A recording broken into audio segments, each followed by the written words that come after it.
सुधीर जी अपनी पत्नी माधवी के साथ रिटायर्ड लाइफ जी रहे थे। उनके तीनों बेटे अनुराग, सुशांत और अभिनव अपने परिवार के साथ अलग अलग शहरों में जाकर बस गए थे। हालांकि सुधीर जी ने एक नियम बना रखा था कि दिवाली पर उनके तीनों बेटे उनसे मिलने आते थे। अंदाजा लगाइए कि एक हफ्ता जश्न की तरह बीता और समय कैसे बीत गया किसी को पता ही नहीं चला। लेकिन समय ने उनकी खुशियों पर पानी फेर दिया। अचानक माधवी को दिल का दौरा पड़ा और एक झटके में सुधीर जी की सारी खुशियां बिखर गईं। दुखद समाचार पाकर तीनों बेटे दौड़े दौड़े आए। सबने मिलकर कार्यक्रम किए और शाम को सब इकट्ठे हुए। माहौल में एक भारीपन था जिसे कोई शब्दों में बयां नहीं कर सकता था। सुशांत की पत्नी आशा ने प्रश्न उठाया, पापा अब आप यहाँ अकेले कैसे रहेंगे? चलो हमारे साथ। नहीं बहू, अब मुझे यहीं रहने दो। इस घर में अपनापन लगता है, बच्चों की गृहस्थी में। कहते कहते सुधीर जी चुप हो गए। अनुराग कुछ कहने की कोशिश करने लगा, लेकिन सुधीर जी ने हाथ के इशारे से उसे चुप करा दिया।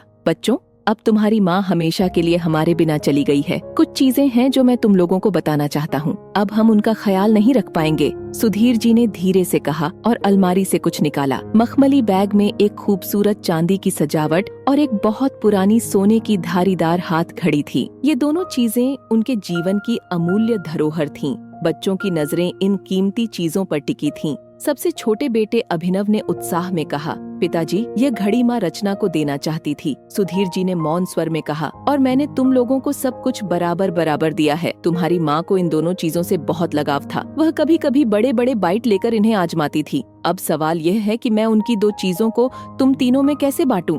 सब एक दूसरे का चेहरा देखने लगे। माहौल में एक अजीब सी खामोशी छा गई।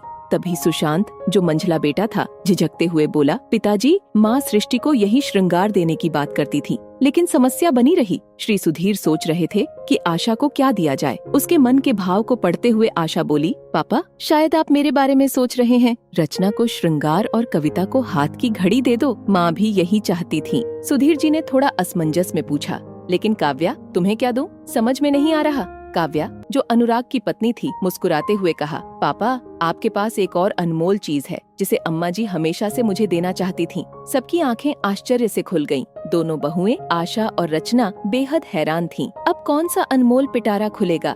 काव्या ने मुस्कुराते हुए सबकी जिज्ञासा शांत की। वह सबसे अनमोल चीज तो आप खुद हैं पापा। पिछली बार अम्मा जी ने मुझसे कहा था, मेरे बाद तुम्हारे पापा ही तुम्हारे जिम्मेदार हैं। अब उनकी इच्छा का पालन करो और इस समय बिना देर किए हमारे साथ चलो।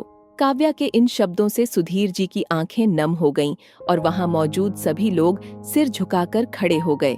उन्हें एहसास हुआ कि असली विरासत सिर्फ सोने चांदी की चीजें नहीं हैं, बल्कि रिश्ते हैं जो किसी के जीवन को आकार देते हैं, उसे सच्चा मूल्य देते हैं।